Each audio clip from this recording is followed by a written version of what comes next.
कान्हा की नगरी में होली की धूम, नंदगांव में जमकर उड़े रंग गुलाल, देश विदेश से रंग में सराबोर होने और मथुरा पहुंचे लोग।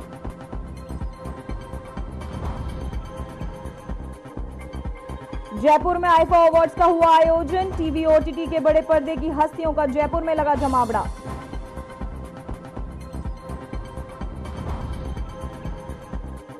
बिहार में और बेहतर होगी स्वास्थ्य सेवाएं, नीतीश सरकार ने किया बड़ा ऐलान। सरकार ने 600 से अधिक नई एम्बुलेंस खरीदने की योजना पर दी स्वीकृति।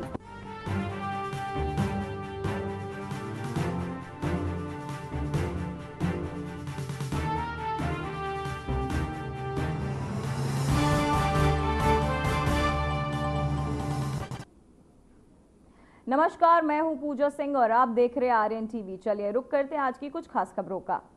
बीजेपी के राष्ट्रीय अध्यक्ष जेपी नड्डा ने त्रिपुरा की जनता से संवाद करते हुए कहा कि प्रधानमंत्री मोदी और मुख्यमंत्री माणिक साहा के नेतृत्व में त्रिपुरा की जनता हमेशा कमल के निशान को आशीर्वाद देती है। उन्होंने कहा, हम जनता के सेवक हैं और उनकी चिंता करते हैं। हमारी नीतियां सिर्फ कागजों पर नहीं बल्कि त्रिपुरा की धरती पर आम आदमी को लाभ पहुंचाने के लिए है। नड्डा ने यह भी स्पष्ट किया कि बीजेपी की नीतियां केवल सचिवालय की फाइलों तक सीमित नहीं है, बल्कि उनका उद्देश्य जनता की सेवा करना है। कि त्रिपुरा की जनता बार बार आशीर्वाद कमल के निशान को, आदरणीय मोदी जी को, भाई विप्लव देव को, बहन कीर्तिवर्धन जी को, हमारे माणिक साह जी के नेतृत्व में त्रिपुरा की जनता बारंबार आशीर्वाद क्यों दे रही है? ये इसलिए दे रही है क्योंकि हम जनता के सेवक हैं, जनता की चिंता करते हैं, जनता की भलाई के लिए सोचते हैं और जनता की दिन रात सेवा करने में एकजुट हो जाते हैं। तो वहीं कर्नाटक के बेंगलुरु में रक्षा मंत्री राजनाथ सिंह ने इंस्टीट्यूट ऑफ एरोस्पेशल मेडिसिन के एक महत्वपूर्ण कार्यक्रम में भाग लिया। इस अवसर पर उन्होंने एसोसिएशन मेडिसिन के क्षेत्र में भारत की उपलब्धियों को और भविष्य की योजनाओं पर चर्चा की। कार्यक्रम के दौरान रक्षा मंत्री ने भारतीय सेना को, एयरफोर्स को, पायलटों को और अन्य कर्मियों के स्वास्थ्य और सुरक्षा सुनिश्चित करने के लिए किए जा रहे प्रयासों की सराहना की। उन्होंने एसोसिएशन मेडिसिन के महत्व को उजागर करते हुए इस क्षेत्र के निरंतर अनुसंधान को विकास की आवश्यकता पर जोर दिया।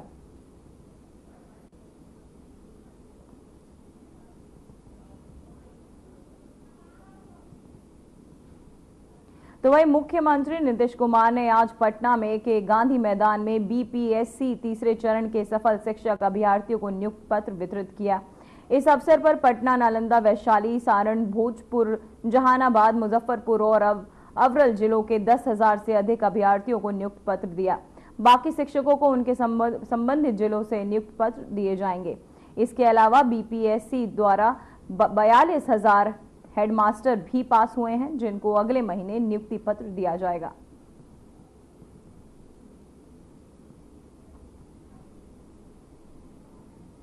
माननीय ये सब नियोजित शिक्षकों, उनके लिए सरकार ने पैसा देना शुरू किया और पूरे तौर पर अन्य लोगों को मिलता है उसी तरह से उनको देना शुरू कर दिया गया।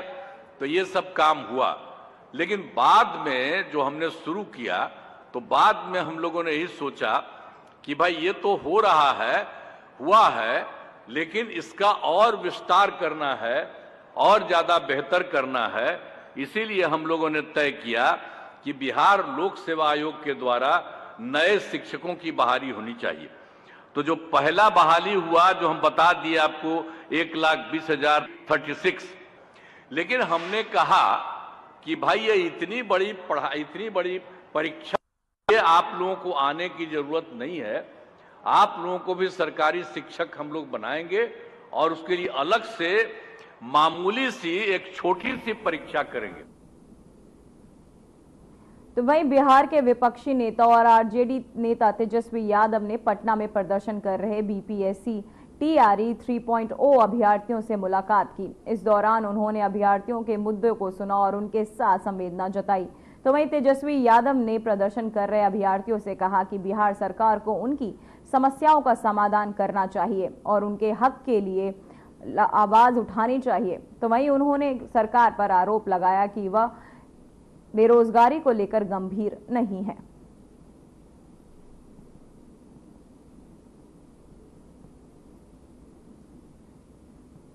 तेजस्वी यादव ने लगाए सरकार पर आरोप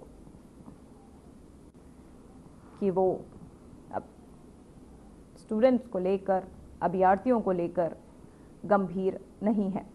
तो वहीं अभ्यर्थियों के साथ तेजस्वी यादव ने मुलाकात की, साथ ही उनकी समस्याओं को सुना और सरकार पर आरोप लगाए। तेजस्वी यादव ने सरकार पर लगाए आरोप, साथ ही अभ्यर्थियों से तेजस्वी यादव ने मुलाकात की।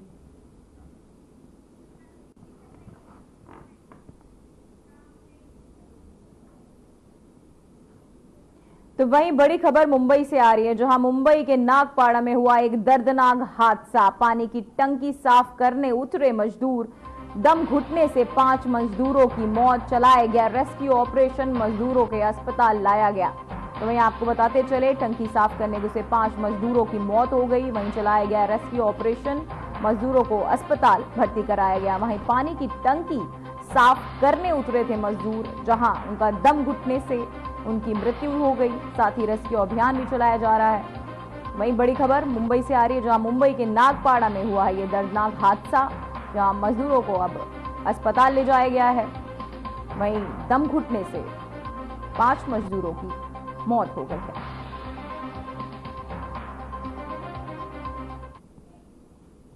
तो वहीं दिल्ली की सड़कों पर आज आत्मनिर्भरता और जोश की नई लहर देखने को मिली। माननीय उपराज्यपाल श्री ने राजधानी में आयोजित ऑल विमेन बाइक रैली में भाग लिया। इस रैली में दिल्ली वासियों को उत्साह और ऊर्जा से भर दिया। उपराज्यपाल ने इस अवसर पर कहा, ऐसे उत्साहपूर्ण आयोजन न केवल उमंग और सकारात्मक को बढ़ाते हैं, बल्कि ये प्रगति और आत्मनिर्भर की ओर बढ़ते कदम भी होते हैं। इस रैली में शामिल महिलाओं ने अपने जोश और आत्मविश्वास से दिल्ली की सड़कों को सजाया और अपनी शक्ति का एहसास कराया। तो वहीं दिल्ली की सड़कों पर जोश की नई लहर, उपराज्यपाल ने रैली में हुए हैं शामिल। ऑल विमेन बाइक रैली निकाली गई, जहां दिल्ली की सड़कों पर नया जोश देखने को मिला। दिल्ली की सड़कों पर जोश की नई लहर, ऑल विमेन बाइक रैली का आयोजन। भारतीय जनता पार्टी दुमका जिला की ओर से भी बी वाटिका में अटल विरासत सम्मेलन का आयोजन किया गया। कार्यक्रम की अध्यक्षता बीजेपी जिला अध्यक्ष गौरव वसंत कर रहे हैं। वहीं जबकि मुख्य वक्ता के रूप में झारखंड सरकार के पूर्व मंत्री अमर कुमार बाउरी उपस्थित रहे।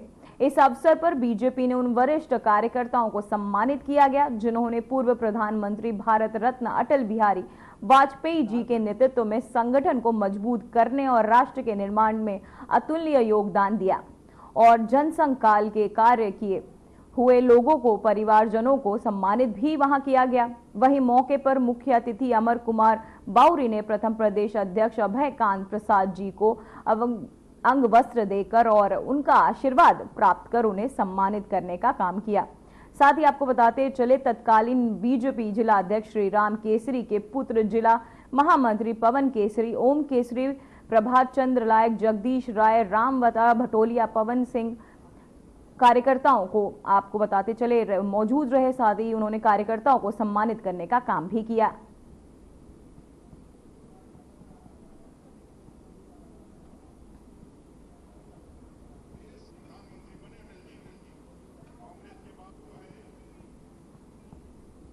तो वहीं दुमका जिले के शिकारीपाड़ा में जिला टास्क फोर्स की टीम ने बड़ी कार्यवाही करते हुए अवैध रूप से कोयले की निकासी करने वाले सुरंग को जेसीबी के माध्यम से बंद कर दिया।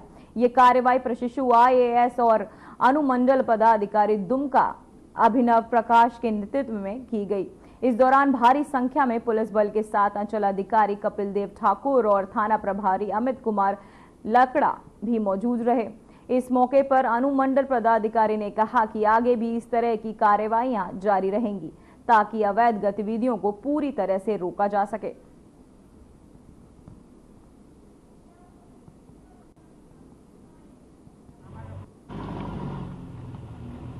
देखिए, बहुत बड़े एरिया में यहाँ पे कोयला है तो लोग यहाँ पे लोकल ही है जो साइकिल से कोयला का यहाँ पे चोरी करते हैं, तो हम लोग कंटिन्यूसली इस पे उनको कोशिश करते हैं कि कोल्ड डोजरिंग करते रहें, उनके गड्ढे को हम लोग बंद करने का हमेशा कोशिश करते रहते हैं। ये वन क्षेत्र में है कि रैयती जमीन है सर?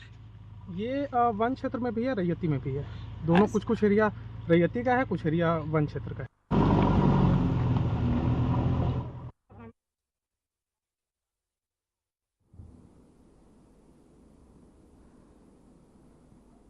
शिकारीपाड़ा में था अवैध कोयला सुरंग, जहां आपको बताते चला अवैध कोयला सुरंग को किया गया बंद, साथ ही आगे की कार्यवाही भी की जा रही है।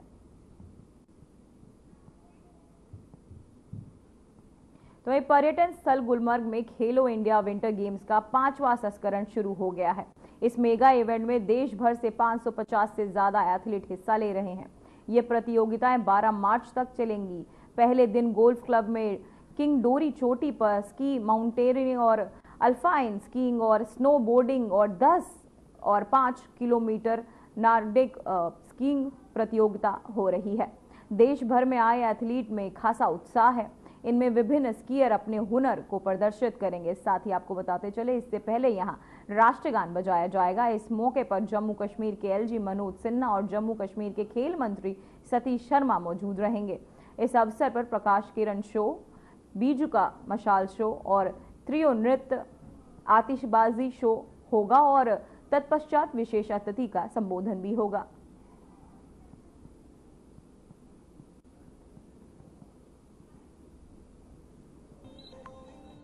इंडिया का रिकॉर्ड्स बना है वहाँ पे ना, तो बहुत अच्छा एक्सपीरियंस था। और अभी हम 2 ही दिन हुए हैं कश्मीर आके, तो स्टार्टिंग में ऐसा लग रहा था कि 2 ही दिन हुआ, एक्लिमेटाइज नहीं हुए ऑल्टीट्यूड के लिए, तो थोड़ा सा मन में वो भी था।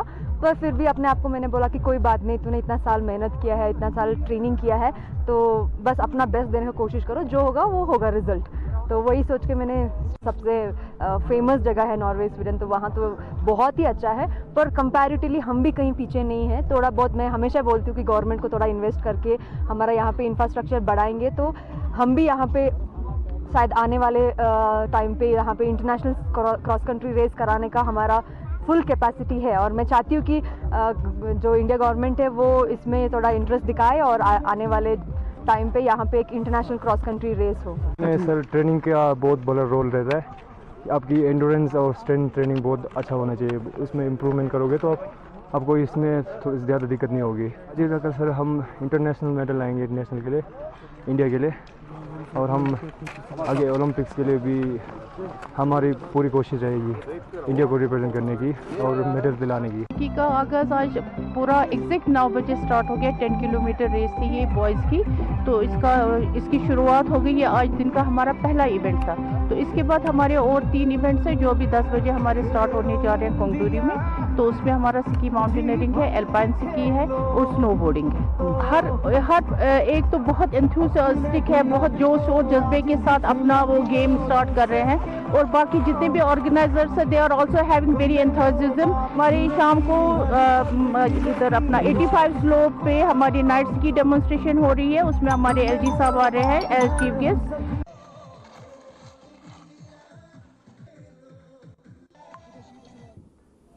तो वहीं मेरठ में ऋण वितरित कार्यक्रम हुआ, जिसमें सीएम योगी आदित्यनाथ ने शिरकत की।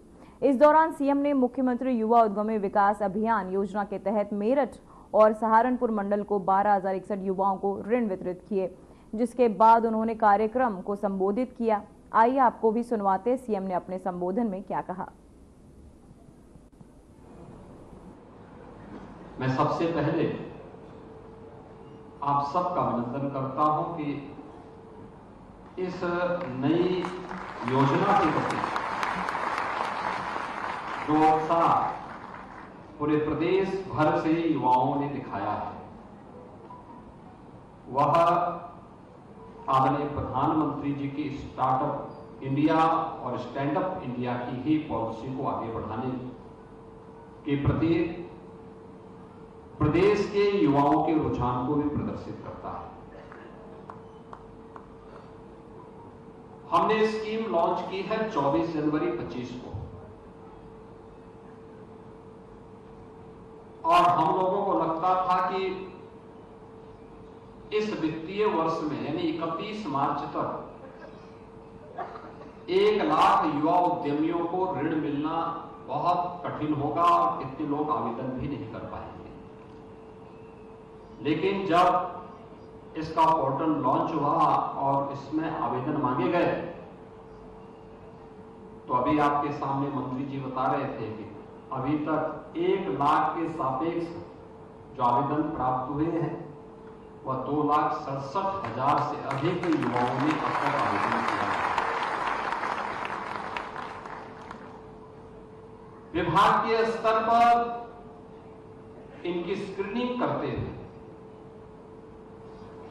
1 लाख से अधिक आवेदन बैंकों को भेजे जा चुके हैं और बैंकों ने भी अब तक 25,000 से अधिक सैंक्शन करते हुए ऋण वितरण के एक बड़े कार्यक्रम को आगे बढ़ाया है।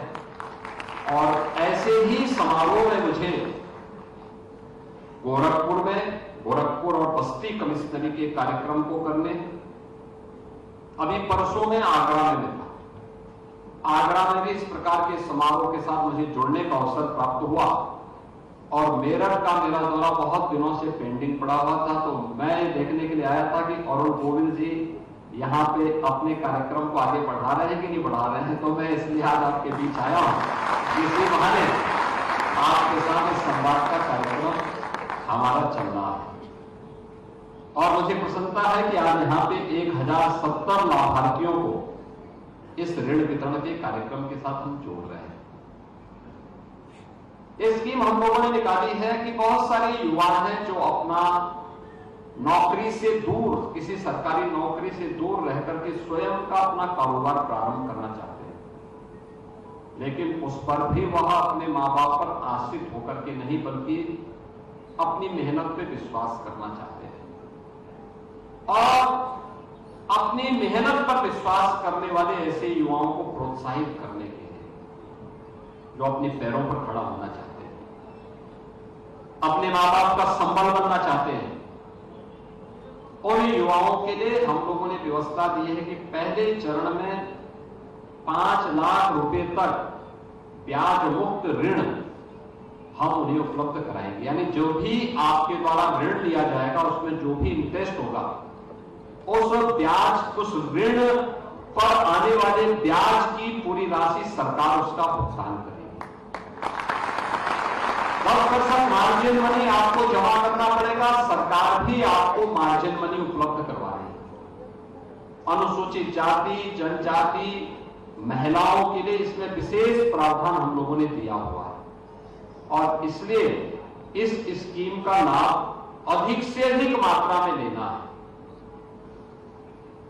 मुझे अच्छा लगा कि अभी जब मैं यहां पे आ रहा था तो यहां पर आने के पहले मैंने देखा है कि कैसे सीएम युवा उद्यमी स्कीम के अंतर्गत प्रदेश के युवाओं ने जो अब तक ऋण लेकर के अपना कारोबार प्रारंभ किया है, देखिए इतने ही कम समय में उन्होंने अपना कारोबार प्रारंभ किया है, वो सक्सेस स्टोरीज की जो कह सकते हैं वह बाहर प्रदर्शनी के माध्यम से भी आपको देखने को मिलेगा। इसमें मेरठ के भी हैं, गौतम बुद्ध नगर जनपद के भी हैं, सहारनपुर के भी हैं, शामली के भी हैं, और उन लोगों ने ये साबित किया है कि युवा के लिए चुनौती नहीं होती। अगर सरकार उसके साथ खड़ी हो जाए तो हर चुनौती का सामना करते हुए वह अपना मार्ग प्रशस्त कर सकता है। उत्तर प्रदेश के युवाओं ने इस कार्य में अपने आप को आगे बढ़ाने का काम किया है। बहनों और भाइयों, ये नए भारत का नया उत्तर प्रदेश है। आज मेरठ और सहारनपुर कमिश्नरी की इस स्कीम को मुझे आगे बढ़ाते हुए प्रसन्नता की अनुभूति हो रही है। होली के ठीक पूर्व 1070 नए युवा उद्यमी हम लोग आज इस क्षेत्र को दे रहे हैं। युवा उद्यमी का मतलब युवा ऊर्जा से भरपूर, उसने ट्रेनिंग दी होगी, उसने मार्केट को टटोला होगा, उसने डिमांड और सप्लाई के नियमों को देखा होगा और फिर उसके बीच से अपना रास्ता निकालने के लिए उसने अपने आप को बिजनेस की इस लाइन के साथ जोड़ने का काम किया है। यह उत्तर प्रदेश के विकास में भी योगदान देगा। प्रधानमंत्री मोदी जी की मेक इन इंडिया के अभियान को भी आगे बढ़ाएगा। उत्तर प्रदेश को $1 ट्रिलियन की इकोनॉमी बनाने की दिशा में किए जाने वाले प्रयास का भी एक महत्वपूर्ण संबल होगा। तो आप सुन रहे थे सीएम योगी को, जिन्होंने युवाओं को ऋण वितरित करने का आश्वासन दिया है। 1261 ऋण आप युवाओं को वितरित किए जाएंगे। युवा उद्यमियों को जो अपना काम शुरू करना चाहते हैं उनके लिए बढ़ावा देने के लिए युवाओं को सरकार अब ऋण वितरित करेगी। साथ ही मेक इन इंडिया को लेकर भी उन्होंने कई बातें कही। आपको बताते चले कि युवा उद्यमियों को लेकर इस वक्त सीएम योगी ने बहुत कुछ कहा। तो वहीं आपको बताते चले ऋण वितरण को लेकर सीएम योगी ने कई बातें कही कि जो भी युवा ऋण लेगा उसका आधा आपको सरकार भरेगी। साथ ही आपको बताते चले ऋण वितरण को लेकर सीएम योगी ने कई बातें कही। तो वहीं अमरोहा के वेंकटेश्वर विश्वविद्यालय परिसर में सम्मान नागरिक संहिता के क्रियान्वयन पर कार्यक्रम हुआ। इस सम्मान समारोह में सीएम पुष्कर सिंह धामी शामिल हुए, जहां उन्होंने शॉल उड़ाकर सम्मानित किया गया है। इसके साथ ही उन्होंने भगवान श्री राम की प्रतिमा पर भी भेंट स्वरूप दी, जिसके बाद सीएम धामी ने कार्यक्रम को संबोधित किया। आइए जानते हैं उन्होंने कार्यक्रम को संबोधित करते हुए क्या कुछ कहा।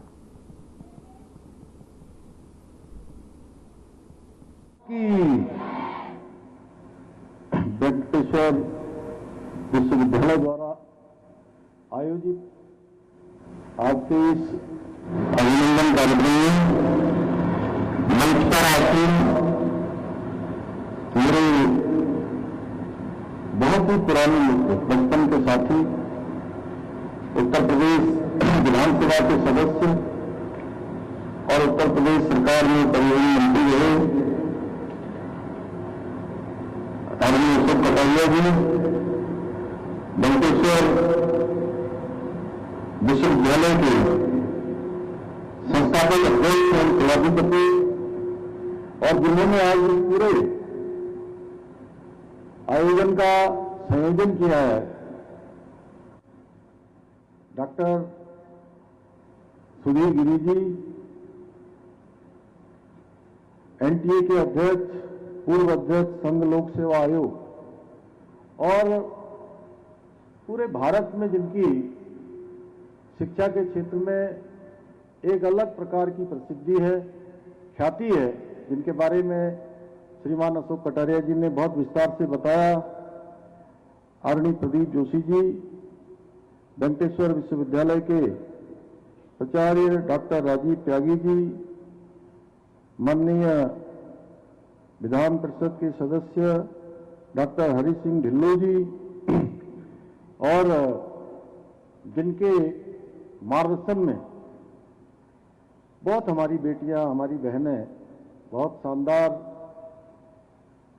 कार्य के लिए अध्ययन कर रही हैं, जिनके मार्गदर्शन में अभी हम सब लोगों ने यहाँ पर शानदार उनका यहाँ कार्यक्रम देखा।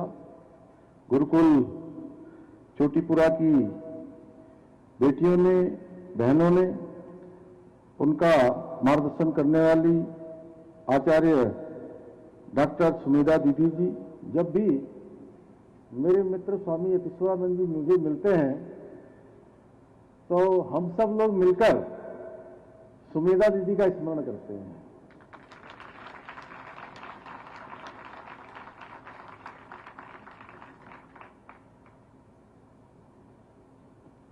भारतीय